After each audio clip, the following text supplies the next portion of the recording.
Salut à toi. Alors tu me pardonneras cet accoutrement un peu tendancieux, mais il fait très chaud en ce moment. Je pense que tu as pu l'apercevoir si tu habites en France. Après, ça dépend des régions. On s'en fout, c'est pas le but, mais voilà, tu m'excuseras ça. Mais il fait vraiment beaucoup trop chaud et je risque de mourir pendant ce podcast, même dans ces conditions. Surtout dans ces conditions, il fait extrêmement chaud. Alors aujourd'hui, on va revenir sur un sujet un peu plus terre à terre. On va parler de musculation. On va parler du développé couché et comment faire quand on n'est pas fait pour. Parce qu'il se trouve que, en fait, ce podcast est destiné à ceux qui ne sont pas faits pour le développé couché et qui donc ont du mal à prendre des pectoraux. Parce que les pectoraux à la base c'est quelque chose c'est très simple. Au fond, les pectoraux, dans la théorie, c'est très simple à prendre des pectoraux. Il suffit de prendre un exercice de développé type particulièrement là le développé couché et de progresser dessus en réalisant correctement le mouvement. Et éventuellement faire des petits exercices d'isolation type écarté aux haltères, à la poulie, tout ça, pour apprendre à bien recruter les pectoraux et ensuite bien pousser sur les exercices comme le développé couché. Mais voilà, c'est vraiment l'exercice de développer qui va faire que tu vas avoir des pectoraux de jolis pectoraux bien bâtis comme il faut. Mais le problème, c'est qu'il y a plusieurs façons de faire du développé. Mais le couché est en tête. Le problème, c'est qu'on n'est pas tous faits pour le développé couché. Pour plusieurs raisons, il y a des raisons anatomiques à ça. Alors, c'est-à-dire que il y en a qui... Alors, personnellement, j'ai les épaules longues et les pecs courts. Et quand tu as les épaules longues et les pecs courts, tu es dans la merde pour le développé couché. Alors, tout ce qui est longueur musculaire, c'est un grand sujet que tu maîtrises peut-être pas. Mais sache que quand tu as les muscles longs, ils ont un plus grand potentiel d'hypertrophie. Ils ont un plus grand potentiel pour devenir gros et pour être forts. Et du coup, quand tu as les épaules longues et les pecs courts, ça fait que quand tu fais du couché, tu vas prendre, c'est l'épaule qui va prendre l'ascendant sur le pec, et ce n'est pas ce qu'on veut. Et tu as aussi des raisons osseuses, des raisons purement anatomiques, purement mécaniques de ton corps, qui font que tu ne seras pas forcément fait pour développer couché. Alors, ces deux raisons-là sont assez connues, mais on va les rappeler, parce que tu ne les sais peut-être pas. La première raison osseuse, c'est des bras longs. Plus tu as les bras longs, plus tu devras descendre pour que la barre touche ton sternum. Et ça fait que voilà, ça va augmenter l'étirement et ça va mettre un étirement assez important sur le pectoral. Et aussi sur l'articulation. Ce ne sera pas aussi une bonne idée pour l'articulation de l'épaule. Et en plus de ça, tu as aussi ton niveau d'expansion thoracique, c'est-à-dire si tu as une petite cage thoracique ou une grosse cage thoracique, ce qui va faire que plus tu as une grosse cage thoracique, moins la barre devra descendre bas. Et si tu as une petite cage thoracique, la barre devra descendre plus bas. Et donc, imagine, Alors, on va prendre du coup l'exemple le plus extrême. Imagine, tu as les pecs courts et les épaules longues. Voilà. Ensuite, tu as des bras longs et une petite cage thoracique. Tu peux faire autant de développé couché que tu veux, tu n'auras jamais de pectoraux avec le développé couché. Comme ça, c'est dit, voilà, il n'y a pas de souci. Alors personnellement, je n'ai pas les bras spécialement longs, j'ai pas les bras spécialement courts non plus, et j'ai une cage thoracique. Enfin, niveau osseux, moi, j'ai pas trop de soucis. C'est plus au niveau de l'épaule, de ma longueur d'épaule, qui me pose un souci pour le développé couché, qui fait que je ne sens pas les pectoraux sur le développé couché. Alors, ça, c'est valable.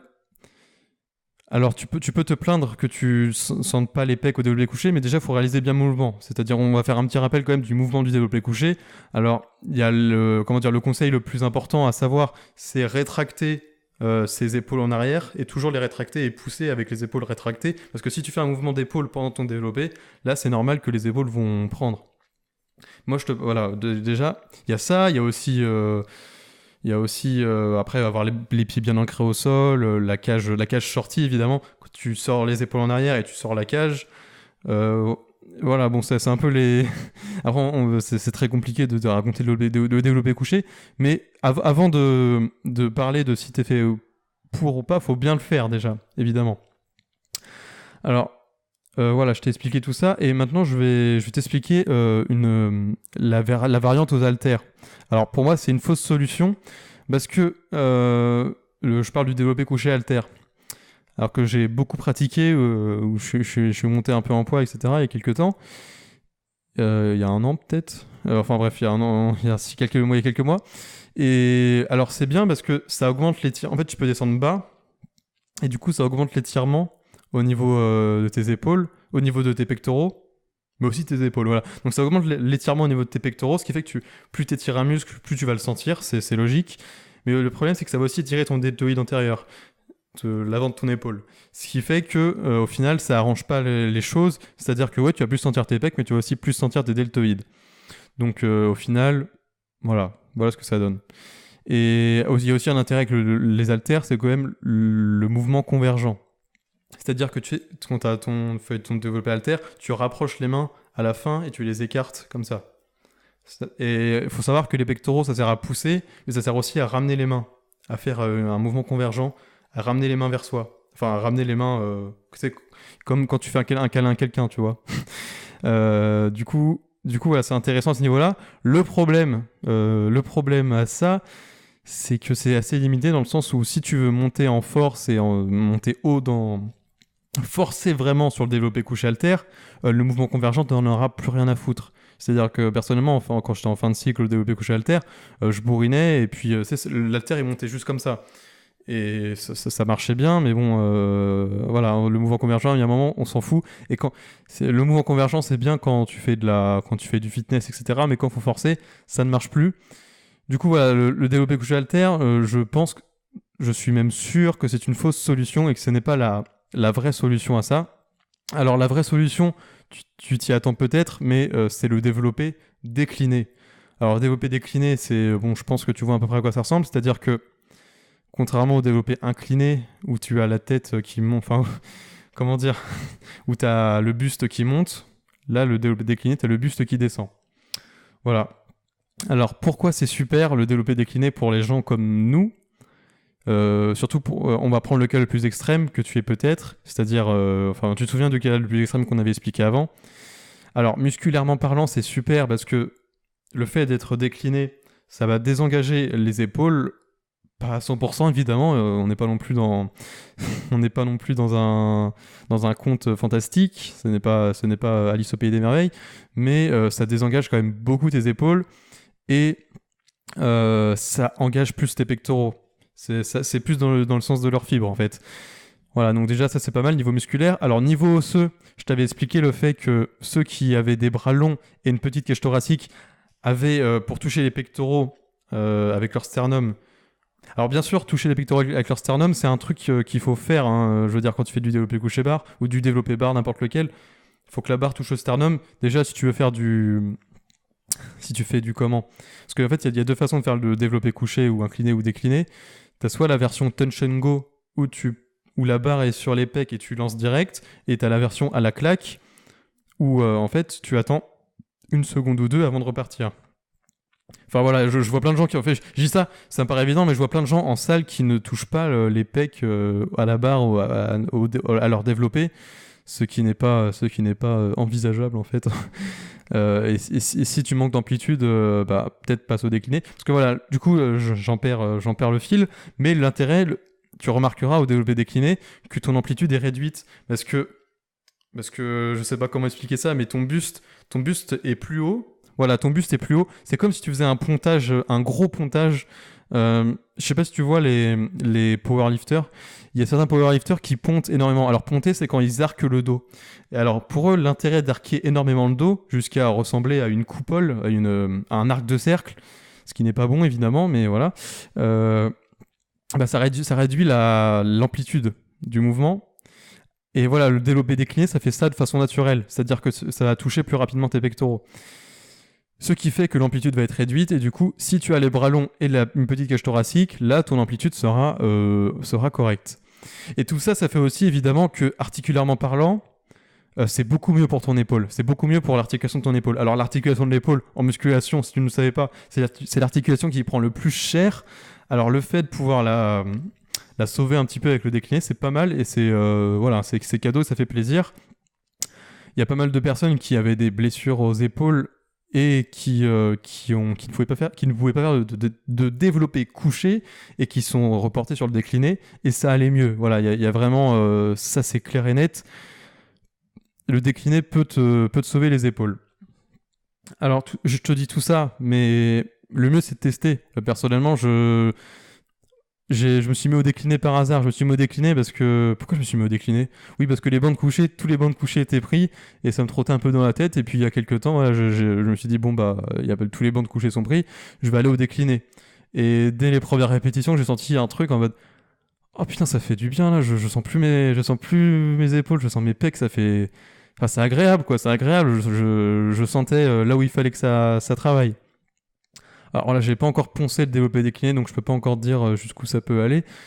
Mais ça a l'air ça me correspond parfaitement. Alors voilà, si tu as les pecs longs, épaules courtes, si tu te sens, y a pas de si tu te sens, si tu as les pecs courts, les épaules longues, je le répéterai plusieurs fois. Si tu as une petite cage thoracique et des bras longs, ou si tu as un ou deux de ces symptômes, ce n'est pas des symptômes, c'est des caractéristiques, voilà. Eh bien, je t'invite à essayer le développé décliné. Barre ou haltère, évidemment, ça c'est comme tu veux. Personnellement, je préfère la barre pour le côté plus, je sais pas, plus bourrin, plus olympique, plus tout ce que tu veux, plus force. Et puis aussi, il faut aussi dire que la mise en place des haltères, c'est souvent un peu galère. Quand tu mets des haltères lourds au coucher, mais imagine au décliné, c'est peut-être encore plus galère en fait. Je sais pas. Bon, à tester, mais bon. Alors évidemment, je te dis tout ça, et on n'a pas parlé du développé incliné. Tu imagines bien que logiquement, si tu...